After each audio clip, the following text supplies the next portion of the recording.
മദ്രസ വിദ്യാഭ്യാസം കൊണ്ടുണ്ടാകുന്ന നേട്ടം എന്താണെന്ന് ചോദിക്കുന്നവരോട് നമ്മുടെ ഈ പള്ളിയിൽ അച്ഛൻ പറയുന്ന വാക്കുകളൊന്ന് നിങ്ങൾ കേട്ടു നോക്ക്. ഈ പറയുന്ന എന്റെ ചുറ്റും താമസിക്കുന്ന ഇസ്ലാം മത വിശ്വാസികളിൽ കണ്ട മറ്റൊരു വലിയൊരു ഗുണം ഞാൻ കണ്ടത്, വലിയൊരു പ്രത്യേകത ഞാൻ കണ്ടത്, ഞാൻ എന്റെ പള്ളിയിലുള്ള വിശ്വാസികളോട് പറഞ്ഞൊരു കാര്യമാണ്. ഞാൻ ഈ പാലക്കാട് താമരശ്ശേരി എന്ന് പറഞ്ഞാൽ ഞങ്ങൾ രൂപത എന്നാണ് പറയുക, ഇങ്ങനെ ഓരോ ജില്ലയെ തിരിച്ച് രൂപത എന്ന് പറയുക. അപ്പൊ ഞാൻ പാലക്കാട് രൂപതയുടെ ബോർഡറിലാണ്. പാലക്കാട്, അപ്പുറത്ത് താമരശ്ശേരി, തലശ്ശേരി, ഈ പ്രദേശങ്ങളിലുള്ള ഒരുപാട് അനാഥ മന്ദിരങ്ങളിലും വൃദ്ധ മന്ദിരങ്ങളിലും ഒക്കെ ഞാൻ സന്ദർശനം നടത്താറുണ്ട്.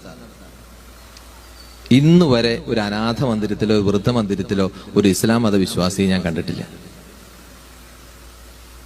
പ്രായം ചെന്ന മാതാപിതാക്കളെ പടിയടച്ച് പിണ്ടം വെക്കുകയോ നടതള്ളുകയോ വല്ല വൃദ്ധമന്ദിരങ്ങളിൽ അനാഥ മന്ദിരങ്ങളിൽ കൊണ്ടുചെന്ന് അല്പം പൈസ ഏൽപ്പിച്ച് തള്ളുകയോ ചെയ്യുന്നത് അതിൽ ക്രൈസ്തവരും ഹൈന്ദവരുമാണ് കൂടുതൽ.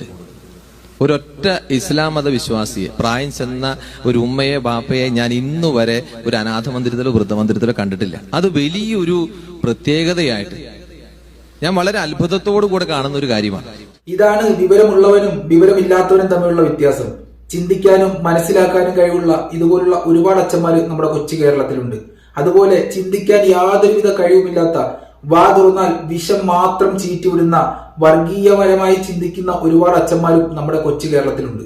നല്ലവരായ ക്രിസ്ത്യാനികളെ പറയിപ്പിക്കാൻ വേണ്ടി സ്വയം ക്രിസ്ത്യാനിയാണെന്ന് പറഞ്ഞു നടക്കുന്ന ഒരു പരമ ചെറ്റുണ്ടല്ലോ, PC ജോർജ് എന്ന് പറയുന്ന ഒരു പരമനാറി.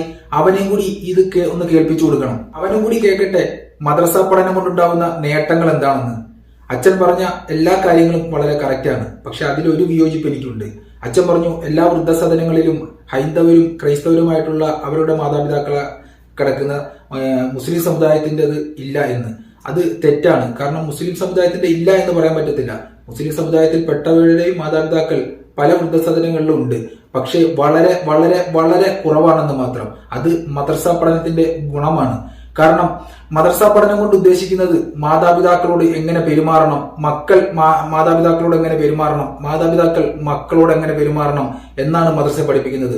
മാതാപിതാക്കളോടുള്ള കടമയും കടപ്പാടും എല്ലാം പഠിപ്പിക്കുന്ന ലോകത്തെ ഒരേ ഒരു സിലബസ് അത് മദ്രസ സിലബസ് മാത്രമാണ്.